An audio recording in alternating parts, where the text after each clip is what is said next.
گناہوں سے معافی کی مختصر دعا۔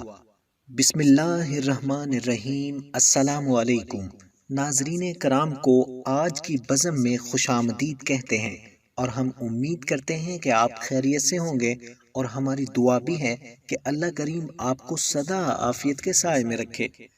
ناظرین کرام، اللہ تعالیٰ نے گناہوں سے معافی کی یہ مختصر دعا اپنے نبی کو سکھائی ہے اور ان کو استغفار کا حکم دے کر دراصل امت محمدیہ صلی اللہ علیہ وآلہ وسلم کو تعلیم دی ہے کہ وہ بھی استغفار کریں۔ اس دعا کے الفاظ قرآن پاک میں سورۃ مؤمنون کی آیت نمبر 118 میں موجود ہیں۔ آپ بھی ان الفاظ کو زبانی یاد کر لیجئے تاکہ دنیا و آخرت کے فائدے آپ بھی حاصل کر سکیں۔ اسی لیے آپ کی آسانی کے پیش نظر ان الفاظ کو تلاوت بھی کیے دیتے ہیں جو کہ سکرین پہ بھی آپ کو نظر آ رہے ہیں۔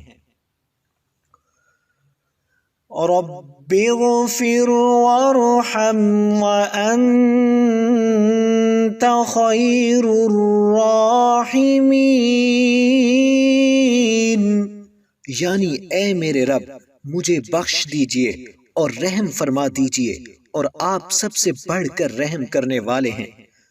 محترم ناظرین کرام، آپ اس قرآنی دعا کو اپنی نماز میں بھی پڑھ سکتے ہیں اور صبح و شام کے وظائف میں بھی شامل کر سکتے ہیں، کیونکہ اس دعا میں حضرت صلی اللہ علیہ وآلہ وسلم کو اور آپ کی امت کے تمام اہل حق کو اپنے رب کے حضور دعا و درخواست کی تعلیم و تلقین فرمائی گئی ہے کہ آپ ہمیشہ اپنے رب کے حضور یہ دعا و درخواست کرتے رہیں کہ اے میرے رب میری بخشش فرما اور مجھ پر رحم فرما، یعنی گزشتہ کمزوریاں اور کوتاہیاں معاف فرما دے، اور آئندہ کے لیے ہمیشہ اپنی رحمت و عنایت کے سائے میں رکھ کہ تو ہی سب سے بڑا رحم فرمانے والا ہے۔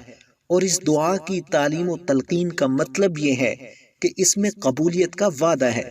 سو ہم سب بھی اس موقع پر اپنے رب کے حضور یہ دعا کرتے ہیں اور اخلاص اور عاجزی سے کرتے ہیں کہ اللہ پاک ہمیں بھی اس قرآنی دعا کو پڑھنے والا بنائے اور ہمیں بخش دے، آمین۔ السلام علیکم ورحمۃ اللہ وبرکاتہ۔